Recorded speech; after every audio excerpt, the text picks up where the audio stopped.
October 31st, 2025 Daily Bread. Passage.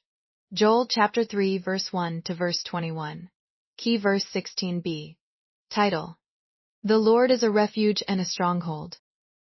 In those days and at that time, when I restore the fortunes of Judah and Jerusalem, I will gather all nations and bring them down to the Valley of Jehoshaphat.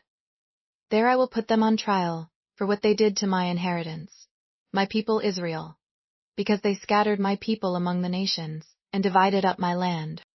They cast lots for my people and traded boys for prostitutes. They sold girls for wine to drink. Now what have you against me, Tyre and Sidon, and all you regions of Philistia? Are you repaying me for something I have done? If you are paying me back, I will swiftly and speedily return on your own heads what you have done. For you took my silver and my gold, and carried off my finest treasures to your temples.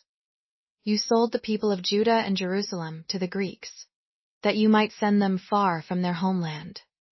See, I am going to rouse them out of the places to which you sold them, and I will return on your own heads what you have done. I will sell your sons and daughters to the people of Judah, and they will sell them to the Sabaeans, a nation far away. The Lord has spoken. Proclaim this among the nations. Prepare for war. Rouse the warriors. Let all the fighting men draw near and attack. Beat your plowshares into swords and your pruning hooks into spears. Let the weakling say, I am strong. Come quickly, all you nations from every side, and assemble there. Bring down your warriors, Lord. Let the nations be roused.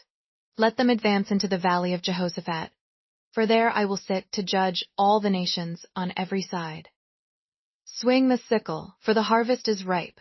Come trample the grapes, for the winepress is full and the vats overflow, so great is their wickedness. Multitudes, multitudes in the valley of decision. For the day of the Lord is near in the valley of decision. The sun and moon will be darkened, and the stars no longer shine. The Lord will roar from Zion and thunder from Jerusalem. The earth and the heavens will tremble. But the Lord will be a refuge for his people, a stronghold for the people of Israel. Then you will know that I, the Lord your God, dwell in Zion, my holy hill. Jerusalem will be holy. Never again will foreigners invade her. In that day, the mountains will drip new wine, and the hills will flow with milk. All the ravines of Judah will run with water. A fountain will flow out of the Lord's house, and will water the valley of Acacias. But Egypt will be desolate, Edom a desert waste, because of violence done to the people of Judah, in whose land they shed innocent blood. Judah will be inhabited forever, and Jerusalem through all generations. Shall I leave their innocent blood unavenged? No, I will not. The Lord dwells in Zion. Daily Bread Message. God will exercise his judgment on all the nations of the earth. He will at that time restore the fortunes of Judah and Jerusalem. He will gather all nations in the Valley of Jehoshaphat to judge them for their actions against his people. His judgment is just. Those who oppressed Israel will face dire consequences. The imagery of war and harvest symbolizes the severity of God's judgment, while the darkening of the sun and moon signals a momentous event. But despite all this imagery, we can see hope, as God promises to be a refuge and a stronghold for his people. The passage describes how Jerusalem will be holy, free from foreign invasion, and filled with abundance. The mountains will drip with new wine, and hills will flow with milk, symbolizing prosperity and divine blessing.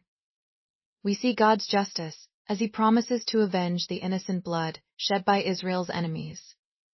God will dwell with his people, ensuring security and peace for his people forever. Prayer. Father, you are the judge. You are also our refuge and our stronghold. May people from every nation repent and come back to you. One word. The Lord dwells in Zion.